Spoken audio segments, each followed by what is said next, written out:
Video பார்க்க வந்த அனைவருக்கும் வணக்கம். இன்றைக்கி சூப்பரான எல்லாருக்கும் பிடிச்ச நெய் மைசூர் பாக்கு தான் செய்ய போகிறோம். இந்த வீடியோ வந்து பிகினர்ஸ்க்குலாம் ரொம்ப ஈஸியாக இருக்கும். அதனால் வீடியோவை மறக்காமல் ஸ்கிப் பண்ணாமல் பாருங்கள், உங்களுக்கு சூப்பராக புரியும்.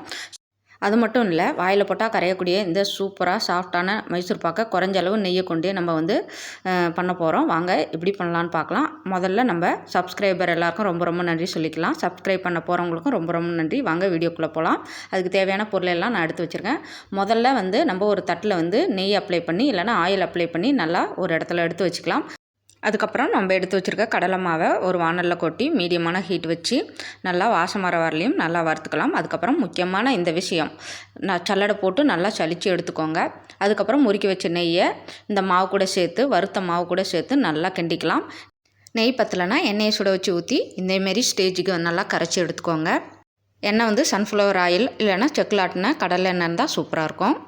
அதுக்கப்புறமா வலது பக்கமாக இருக்கிற பர்னரில் இந்தமாரி கொஞ்சமாக எண்ணெய் எடுத்து சூடு பண்ண வச்சுக்கோங்க. லோ ஃப்ளேமில் வச்சு சூடாகிட்டே இருக்கட்டும். அது வந்து அதுக்கப்புறம் நம்ம எடுத்துருக்க சர்க்கரையை ஒரு வானலில் போட்டு கொஞ்சமாக சர்க்கரை கரையிறதுக்கு தண்ணி ஊற்றி பாகு ரெடி பண்ணிக்கலாம். ஒரு கம்பி பதம் வர வரைக்கும் சர்க்கரை பாகு நம்ம ரெடி பண்ணிக்கலாம். அதுக்கப்புறம் நம்ம நெய்யில் கலக்கி வச்சுருக்கிற கடலை மாவை இது கூட கொட்டி நல்லா கிண்டிக்கோங்க. முக்கியமான விஷயம், இதுக்கப்புறம் வந்து ஹீட்டை லோவில் வச்சுக்கோங்க, இல்லைனா சீக்கிரம் கருகி போயிடும் வந்து கடலை மாவு. அதுவும் இல்லாமல் கொதியெல்லாம் நம்ம கையில் பட்டு சுட்டுரும். அதனால தான் சொல்கிறேன், ஹீட்டை லோவில் வச்சு நல்லா இந்தமாரி கலந்து விட்டுக்கோங்க. நல்லா நீர் மாரி கரைஞ்சிரும். அதுக்கப்புறம் கெட்டியாகிடும். இதேமாரி நல்லா கலந்து விடுங்க. நல்லா கொதி வர வரலையும் நல்லா கலந்து விடுங்க. எதுவுமே சேர்க்க வேண்டாம். லோ ஃப்ளேம்லேயே அப்படியே கலந்து விட்டுட்டே இருக்கலாம். நல்லா கொதி வந்ததுக்கப்புறம் கொஞ்சமாக நெய் சேர்த்துக்கலாம்.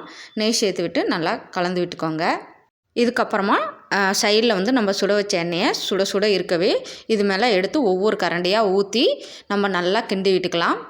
இதுக்கப்புறம் அரை நிமிஷம் இந்தமாரி கலந்து விடுங்க. அரை நிமிஷத்துக்கு அப்புறம் இன்னொரு கரண்டி கொதிக்கிற எண்ணெயை ஊற்றி இந்தமாரி நல்லா கலந்து விடுங்க. இதேமாரி நான் எத்தனை ஈடு சேர்க்குறேன்னு பார்த்து நீங்களும் அதேமாரியே சேர்த்து இடைவெளி விட்டு நல்லா கலந்து விடுங்க. கெட்டி ஆகிட்டே வரும்.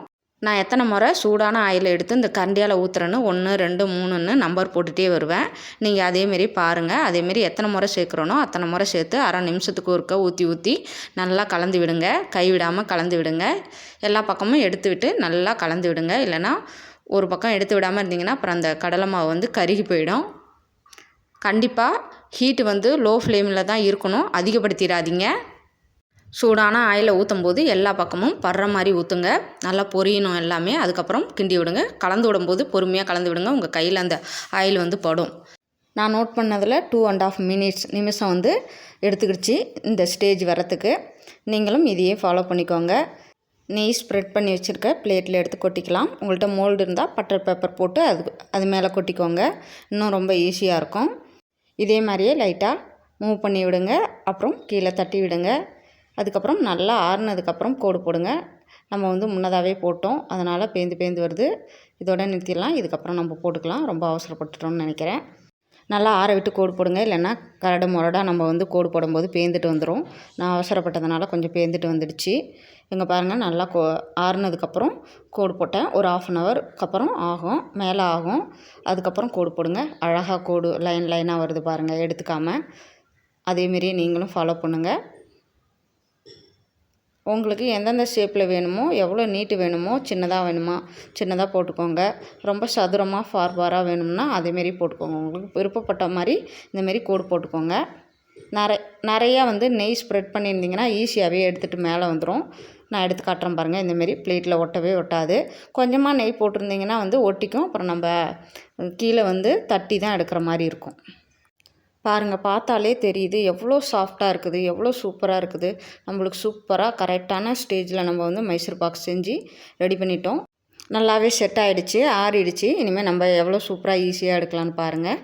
சூப்பராக ஒன்று அழகாக எடுத்துகிட்டு வருது பாருங்கள். இதேமாரி அழகாக அந்த இடத்துல நெய் அதிகமாக இருக்கிறதுனால சூப்பராக அழகாக ரிமூவ் ஆகி நம்ம ஈஸியாக எடுக்கிற மாதிரி இருக்குது.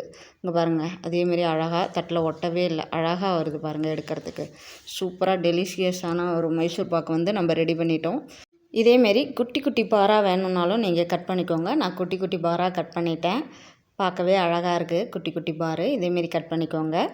கரெக்டாக இந்த ஸ்டேஜ்லேயே எடுத்து கொட்டிடுங்க தட்டில். இதுக்கப்புறம் வச்சிங்கன்னா மொறுன்னு ஆகிடும் மைசூர் பாக்கு வந்து.